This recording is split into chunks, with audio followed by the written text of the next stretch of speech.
மதுபான இறக்குமதியில் ஊழல் நடைபெற்றிருப்பதாக சிஏஜி அறிக்கை தாக்கல் செய்திருக்கிறது.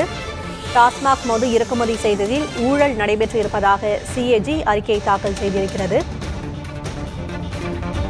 2021-22 நிதியாண்டிற்கான தணிக்கை அறிக்கை குறித்து முதன்மை தலைமை கணக்காளர் அறிக்கையை வெளியிட்டிருக்கிறார். அதில் டாஸ்மாக் இறக்குமதியில் ஊழல் நடைபெற்றிருப்பதாக தெரிவிக்கப்பட்டிருக்கிறது. டாஸ்மாக் மது கொள்முதல் விவகாரத்தில் ஒரே நபர்களுக்கு தொடர்ச்சியாக ஏலத்தில் தேர்வு செய்யப்பட்டதால் மதுபான இறக்குமதியின் ஊழல் நடைபெற்றிருப்பதாக தெரிவிக்கப்பட்டிருக்கிறது.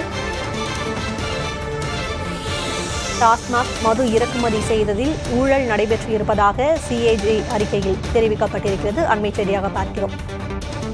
சட்டப்பேரவையில் வைக்கப்பட்ட 2021-22 நிதியாண்டிற்கான தணிக்கை அறிக்கை குறித்து முதன்மை தலைமை கணக்காயர் தற்போது அறிக்கையினை வெளியிட்டிருக்கிறார். அதில் மதுபான இறக்குமதியில் ஊழல் நடைபெற்றிருப்பதாக தெரிவிக்கப்பட்டிருக்கிறது. டாஸ்மாக் மது கொள்முதல் விவகாரத்தில் ஒரே நபர்களுக்கு தொடர்ச்சியாக ஏலத்தில் தேர்வு செய்யப்பட்டதால் மதுபான இறக்குமதியில் ஊழல் நடைபெற்றிருப்பதாக சிஏஜி அறிக்கையில் தெரியவந்திருக்கிறது.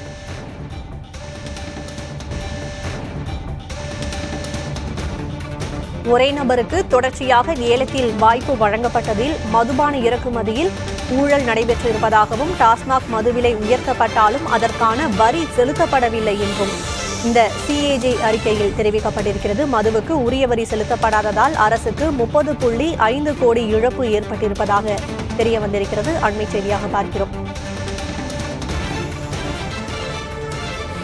2021-22 நிதியாண்டிற்கான தணிக்கை அறிக்கை குறித்து முதன்மை தலைமை கணக்காயர் ஜெய்சங்கர் செய்தியாளர்களை சந்தித்து வருகிறார். அதனை பார்க்கலாம். Reducing costs, enhancing transparency and improving the procurement system. ஏல சுழற்சி குடும்ப உறுப்பினர்களே வெவ்வேறு ஏலதாரர்களாக பங்கேற்றல், bidders with family relationship. கொள்முதல் நிறுவனத்தின் கணினிகளில் இருந்து ஒப்பந்த புள்ளி சமர்ப்பித்தல், வெவ்வேறு ஏலதாரர்கள் ஒரே ஐபி முகவரியில் இருந்து ஒப்பந்த புள்ளிகளை சமர்ப்பித்தல், இரட்டை இஎம்டி. அதான் எனக்கு தான் ஆர்டர் வரப்போகுது, அதனால இப்பவே நான் ரெண்டாவது டெபாசிட்டையும் கொடுத்துட்றேன்.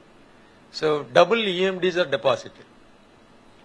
ஏலதாரர்கள் வழங்கிய குறிப்பு தகவல்கள் coded intimation by bidders, ஒப்பந்த முறைகேட்டை குறிக்கும் தொடர்ச்சியான EMD கூட்டமைப்பு cartelizations. I don't think I need to really elaborate on the cartelization. போன்ற முறைகேடான ஏல முறைகள் patterns of bidding கண்டறியப்பட்டது.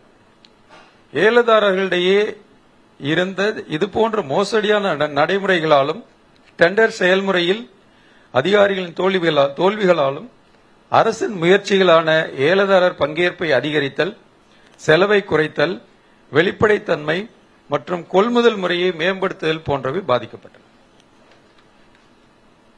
These are the major highlights in the மதுபான இறக்குமதியில் முறைகேடு நடைபெற்றிருப்பதாக சிஏஜி அறிக்கையில் தெரியவந்திருக்கிறது. மதுவுக்கு உரிய வரி செலுத்தப்படாததால் அரசுக்கு 30.5 கோடி ரூபாய் இழப்பு ஏற்பட்டிருப்பதாக முதன்மை தலைமை கணக்காயர் ஜெய்சங்கர் செய்தியாளர்கள் சந்திப்பில் தெரிவித்திருக்கிறார்.